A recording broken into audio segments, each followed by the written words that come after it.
가장 쉽게 접하는 것은 어떻게 보면 건강검진에서도 활성화되어 있는 혈액검사이지요. 혈액검사를 해보면은 피 속에 어떠한 것들이 얼마나 들어있는지를 잘 알 수가 있습니다. 그 중에서도 여러 가지 검사들이 있을 수가 있는데, 첫 번째는 적혈구, 백혈구, 혈소판 이런 것들이 얼마나 있는지 보는 검사가 있습니다. 실제로 각각의 검사의 결과에 따라서 뇌경색의 위험이 조금씩 달라지는데요. 적혈구가 얼마나 있는지, 빈혈이 얼마나 있는지도 뇌경색의 위험을 일으키는 정도가 다릅니다.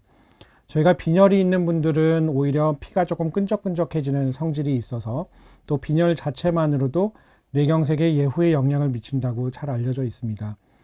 적혈구 자체가 머리에 산소를 공급을 해주는 그런 역할을 하게 되기 때문에, 그 적혈구 수치가 감소되어 있는 분들은 뇌경색의 위험도 더 증가하는 것으로 알려져 있고, 뇌경색이 생겼을 때 예후도 더 좋지 않은 걸로 알려져 있습니다. 빈혈이 있다라고 한다면 빈혈이 생기는 원인이 무엇인지, 철결핍성 빈혈인지 또는 다른데 출혈이 있어서 그렇다든지 하는 것들을 잘 찾아봐야 되겠습니다. 또 하나는 혈소판인데요. 피가 났을 때 혈소판들이 들러붙어서 피떡을 형성을 하게 됩니다.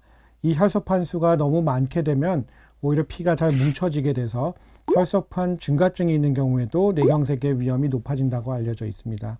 또 하나는 혈액응고랑 관련된 것인데요. PT-INR이라고 하는 검사가 있어서 특히 간이 좋지 않은 분들 또는 다른 혈액질환이나 응고질환이 있는 분들은 이 PT-INR 값이 증가되어 있는 분들이 있습니다. 이런 분들은 출혈에 대한 위험이 또 높아지는 것으로 잘 알려져 있기 때문에 기저질환을 잘 조절한다거나 또는 뇌출혈을 유발할 수 있는 혈압을 잘 조절하는 것이 중요하다고 얘기할 수가 있겠습니다. 그 외에도 혈액을 통해서 알아낼 수 있는 것들이 여러 가지가 있습니다. 대표적인 것이 혈당 수치인데요. 과거에는 혈당을 체크해서 공복 시에 혈당이 126 이상 증가되어 있으면 저희가 당뇨라고 얘기를 했었습니다. 그런데 환자들 중에 보면은 피 검사하기 며칠 전부터 열심히 굶고 와서 그 혈당 수치를 낮추는 분들이 있거든요. 평상시에 혈당이 높아져 있는 것을 알아낼 수 있는 방법이 있습니다. 바로 당화혈색소라고 하는 건데요.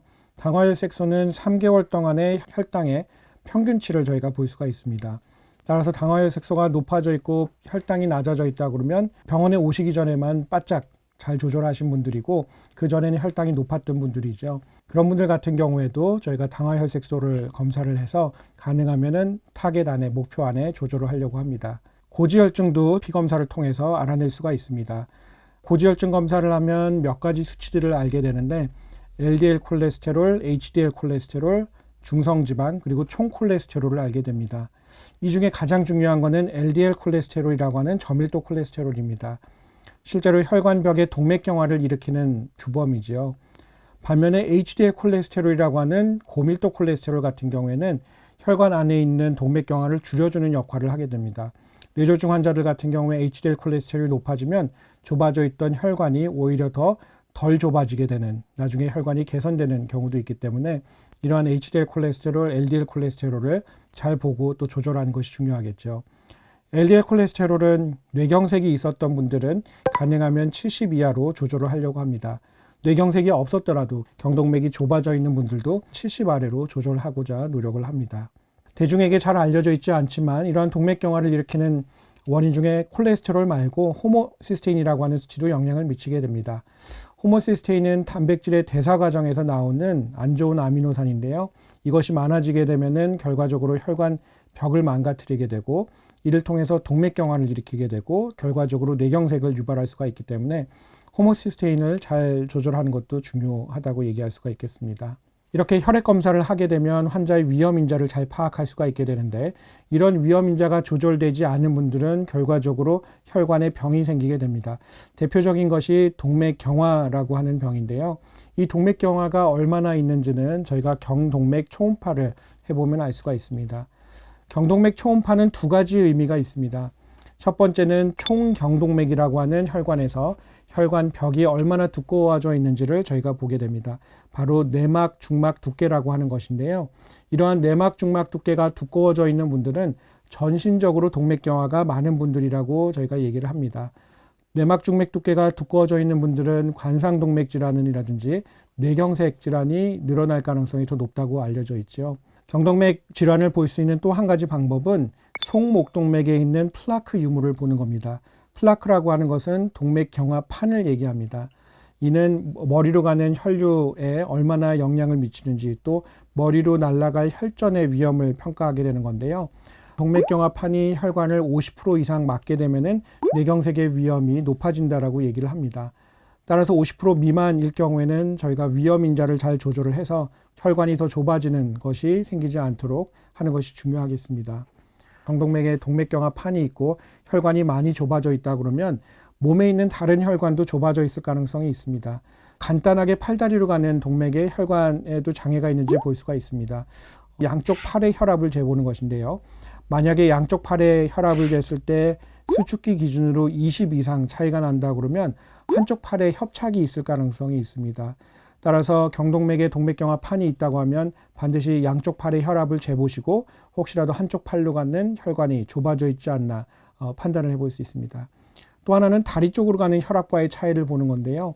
팔 쪽에서 혈압을 재고 발목에서 혈압을 재게 돼서 그 혈압의 차이가 얼마 되는지, 비율이 얼마가 되는지를 보고 나서 다리 쪽으로 가는 혈압이 팔 쪽으로 가는 혈압에 비해서 90% 아래일 경우에는 다리 쪽으로 가는 혈관에 말초동맥 질환이 있을 수가 있습니다.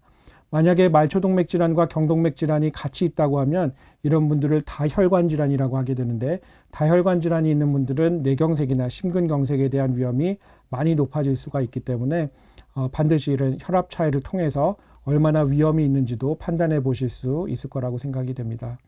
마지막 3단계 같은 경우에는 직접적으로 이제 혈관의 전장을 보는 검사들인데요. 대표적인 것이 CT 그리고 MRI, MRA라고 하는 것이 있습니다. MRI와 MRA는 어떻게 다를까요? MRI는 뇌 실질을 보는 검사입니다. 뇌 자체를 보고 거기에 뇌경색이 있는지 없는지, 또는 과거에 앓고 지나간 것이 있는지, 출혈의 위험을 높일 수 있는 병변이 있는지를 알게 됩니다. 또 뇌 MRI를 찍게 되면 뇌의 용족을 최근에는 구할 수가 있고, 특히나 치매와 관련되는 뇌 안쪽에 있는 해마 쪽의 용족을 구할 수가 있게 되는데, 이런 부분에 위축이 와 있는 분들이 치매 위험이 더 높아지는 것으로 알려져 있습니다. MRA는 어떤 걸까요? MRA는 혈관이 좁아져 있는 부분이 있는지를 보는 검사입니다. 또 혈관에 혹시 부풀어 올라와 있는 병변이 있는지를 보는 검사라서 혹시라도 혈관에 협착이 있는지 없는지를 보고 판단을 할 수가 있게 되겠죠.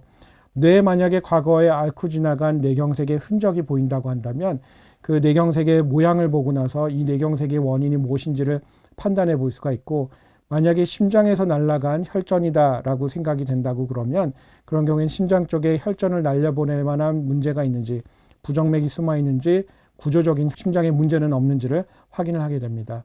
만약에 한쪽 혈관의 부위에만 뇌경색이 국한되어 있다고 그런다면 혹시라도 혈관에 협착이 없는지를 또 평가를 해보는 것이 중요하겠죠. 저희가 이러한 검사들은 조금 주기적으로 하는 경우가 있습니다. 어떤 경우냐면 혈관이 많이 좁아져 있을 때 혹시라도 그것을 넓혀주는 치료가 필요할지를 판단하려고 하는 경우고, 그런 경우에는 1, 2년 정도 있다가 혈관 검사를 다시 해서 혈관이 혹시라도 더 좁아져 있다 그러면 넓혀주는 시술이 필요한 경우도 있습니다. 혈관에 동맥류가 있었다고 그러면 1년이나 2년 정도 있다가 다시 검사를 해서 기존에 있던 동맥류가 커지게 된다면 또 추가적인 치료가 필요할 수가 있어서 경우에 따라서는 1, 2년에 한 번 정도 이런 혈관 검사를 다시 확인해 보는 것이 중요할 수 있겠습니다.